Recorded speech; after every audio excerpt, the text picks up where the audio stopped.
patrol trooper's arrest, charged today with raping a woman following a traffic stop. And this case dates all the way back to January. News 4's Spencer Humphrey is looking over the new court documents, and we should warn you, some details are graphic.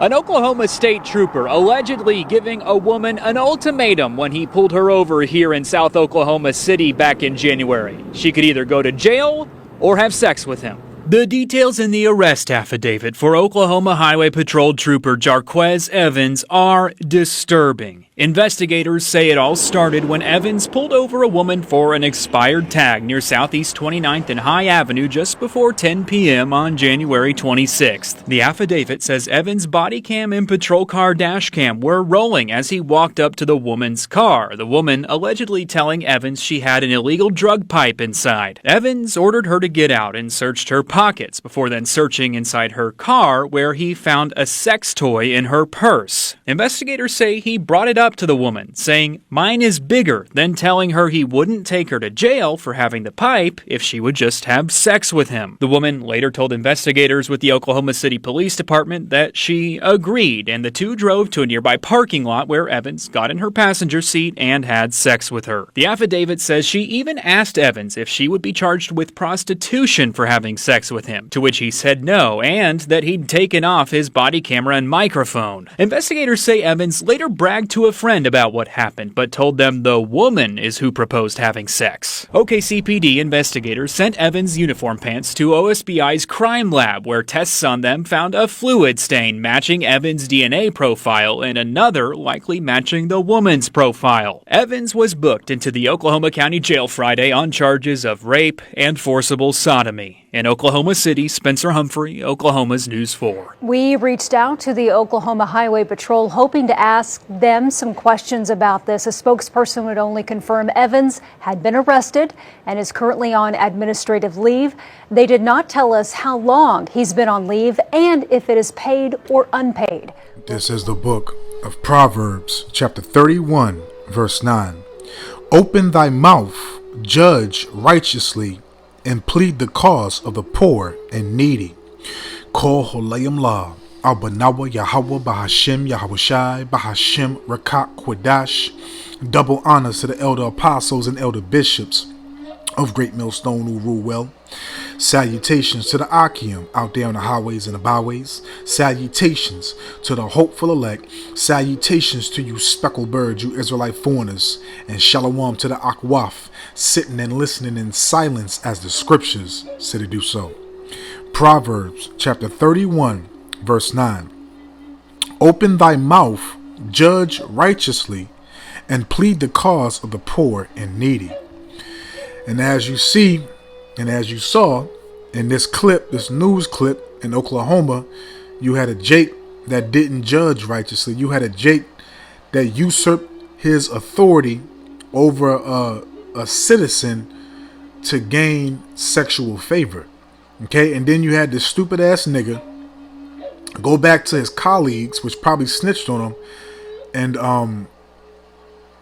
basically got charged, got in trouble, got fired. It's like he didn't get fired. He's on paid leave, if I'm not mistaken. Okay, but you didn't discern righteously instead of doing your job and doing what was and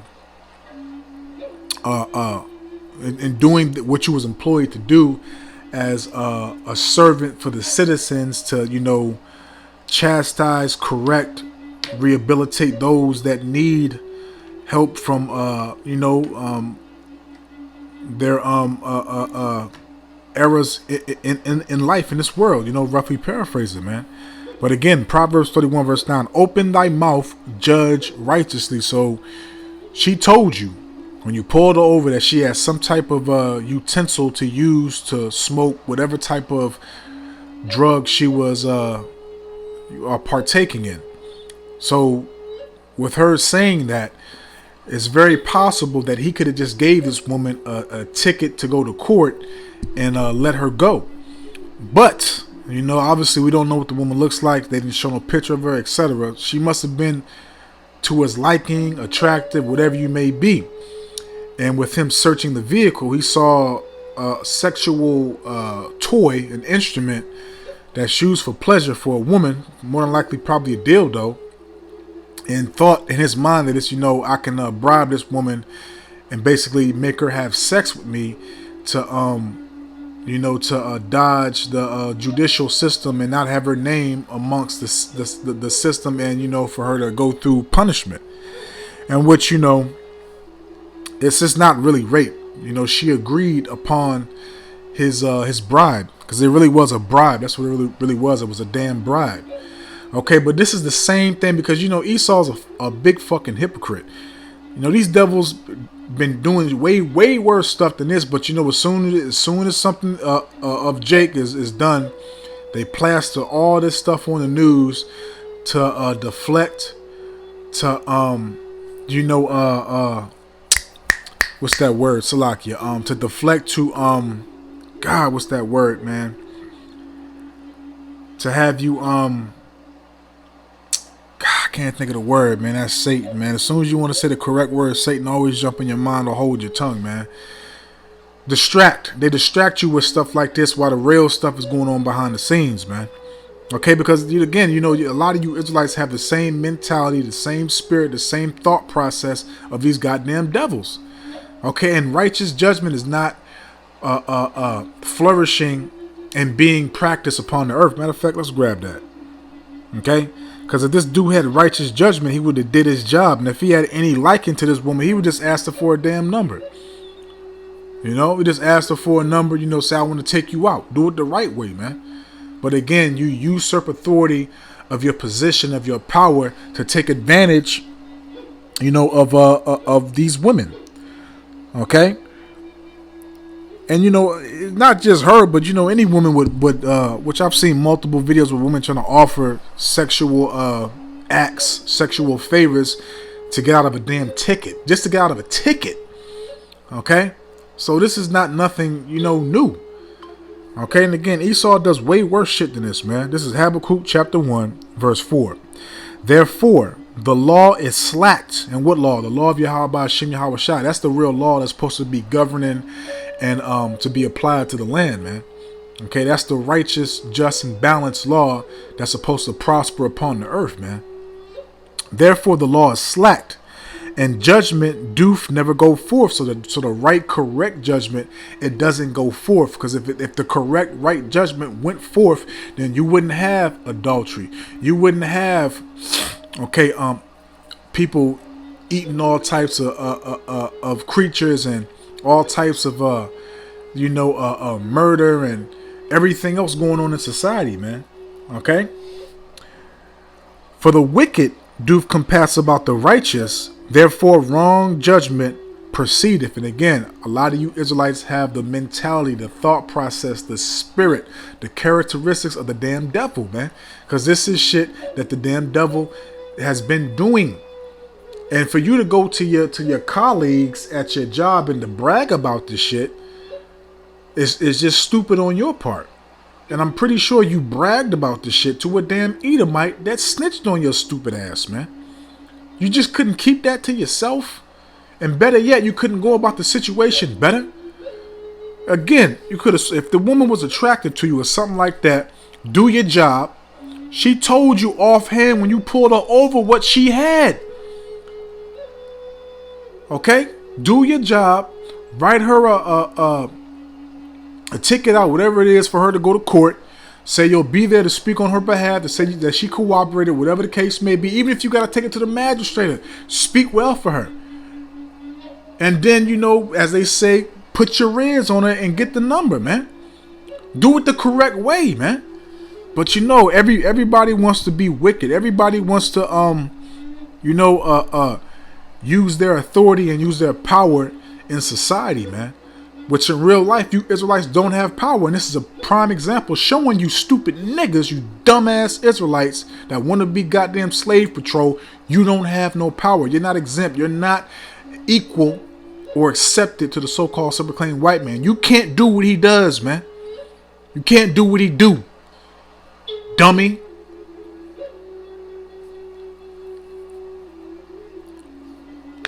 Habakkuk chapter 1 verse 4. Therefore the law is slacked, and judgment doth never go forth. Because again, it's not he didn't grape this woman. She agreed to it. So he really bribed her. So if Esau had any damn sense, he would charge him with bribing, because he literally, and she stated that she agreed to it. So that's not, with her agreeing to that on the record and it being broadcast on the news, it's not grape. It's a bribe. Okay, it's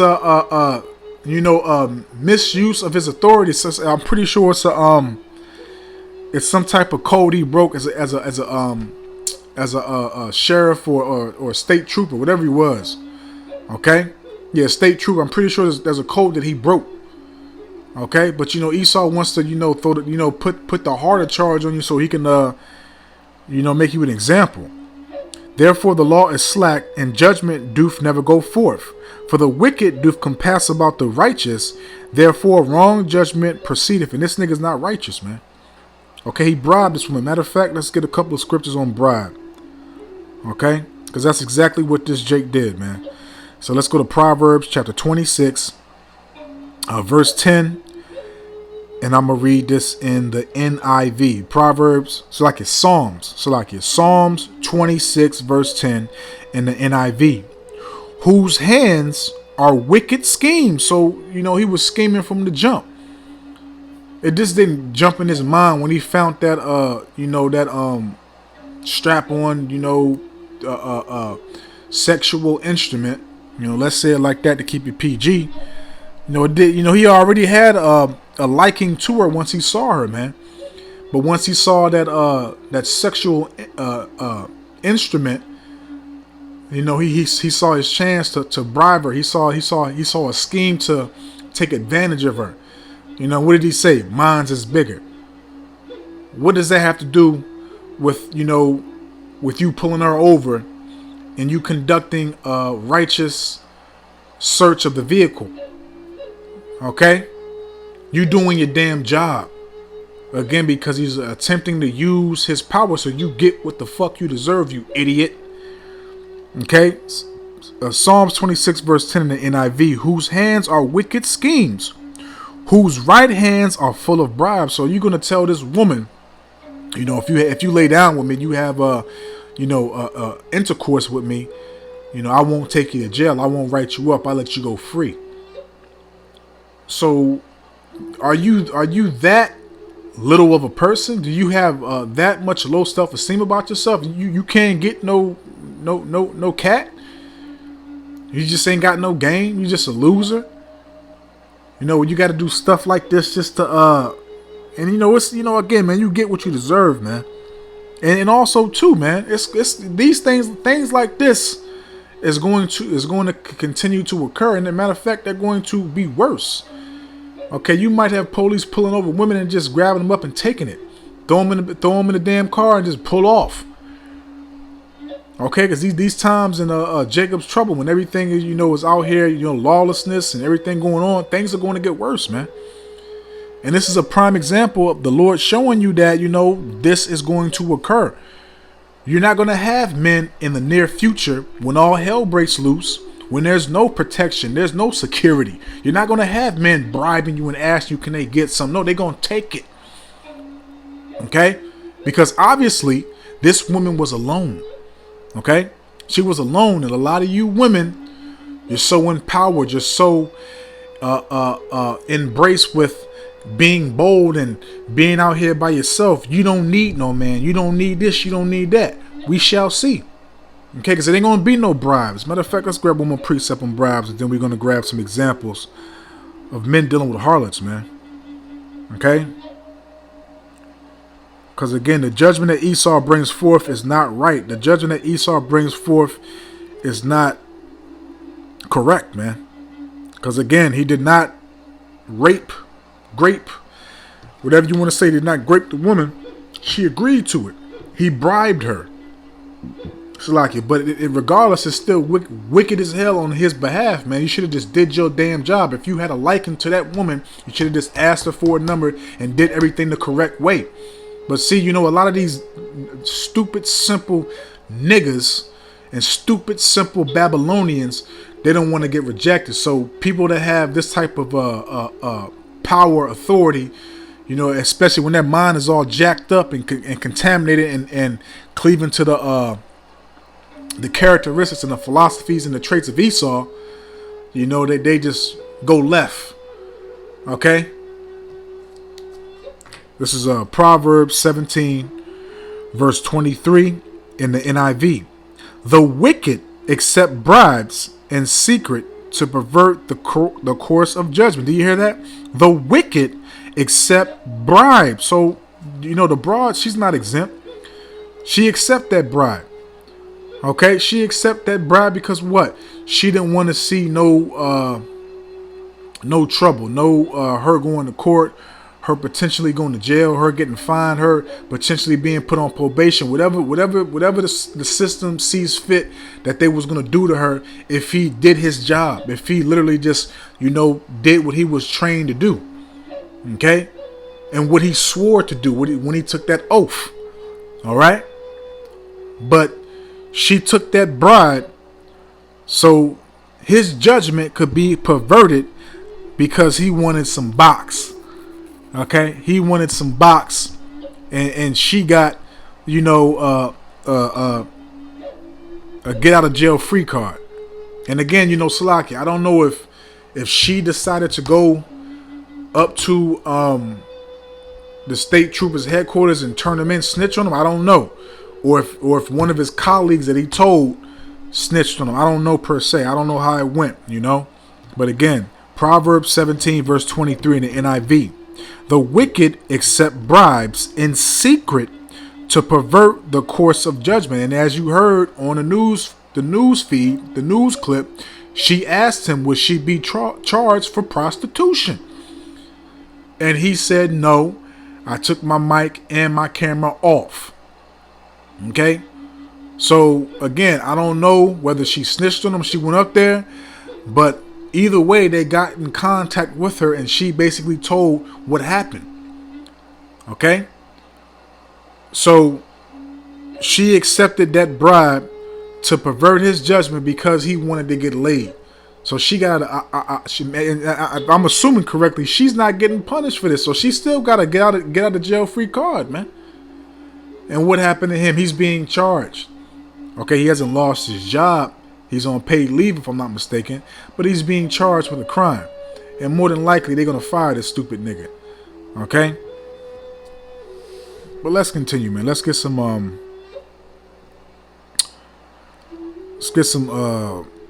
examples.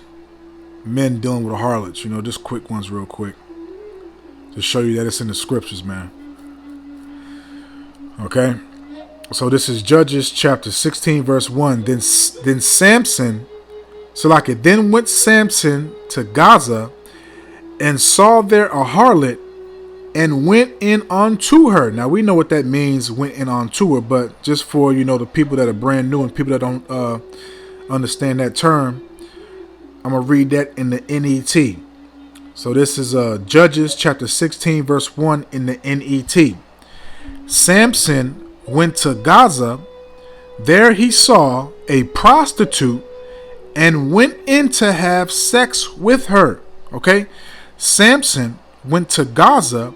There he saw a prostitute and went in to have sex with her. So, you know, righteous men dealt with harlots, dealt with prostitutes, man. Okay? You had a time, you know, when, you know, that's a very, very old occupation, a very, very old thing women's been doing for centuries, man. That's nothing new. It's I'm reading it right here. It's documented in the Bible. As a matter of fact, you had Judah, Yahweh, okay, the forefather of my tribe, and you other Judites, you other beloved Judites. You had him thinking he was dealing with a harlot, but he was actually dealing with his daughter-in-law, but he didn't know because she was covered. So let's get that account. And we'll close out there. Okay? It's not unlawful and it's not something that you cannot do. Okay? But a lot of you Israelites, you know, you offended in this, man, but it's part of our history. It's part of of what happened. Okay. This is Genesis chapter 38, starting off at verse 11. Then said Judah to Tamar, his daughter-in-law, remain a widow at thy father's house till Shelah my son be grown. For he said, lest peradventure he die also, as his brethren did. And Tamar went and dwelt in her father's house. And in the process of time, the daughter of Shua, Judah's wife, died. And Judah was comforted and went up unto his sheepseers to Timnath, he and his friend Harah the Aldamite. And it was told Tamar, saying, behold, thy father-in-law goeth up to Timnath to share his sheep. And she put her widow's garment off from her, and covered her with a veil, and wrapped herself, and sat in an open place, which is by the way to Timnath. For she saw that Shelah was grown, and she was not given unto him to wife. When Judah saw her, he thought her to be an harlot, because she had covered her face. So Yahweh, Judah, in the English, Yahweh in the correct term, he saw Tamar sitting there on the side of the passage, the road, however you want to state it, sitting there like a harlot, in the attire of a harlot with her face covered. Okay, so only thing you could see was her eyes. Okay, she was covered up and she looked like a harlot, looked like she was out there on the strip working. Okay, as you see in Vegas, you got the little whores and stuff on the strip working. Okay, but it's a different concept now. And now they be damn near half naked. Now, they really be naked, to be honest with you, fishnets and all that. But she was covered up. So, it was a certain way that they did it back in the ancient days, man. Verse 16. And he turned onto her by the way, and said, go to, I pray thee, let me come in unto thee. For he knew not that she was his daughter-in-law. And she said, what wilt thou give me, that thou mayest come in unto me? Now again, we might have some newcomers that don't understand what was being said right there. So I'm going to go to the Good News Translation, and we're going to read it from there. I'm going to read verses 15 to 16 in the Good News Translation. Okay, so this is Genesis chapter 38, verses 15 to 16 in the Good News Translation.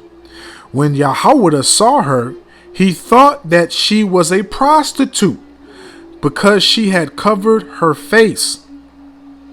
Salaki, because she had her face covered, he went over to her at the side of the road and said, all right, how much do you charge?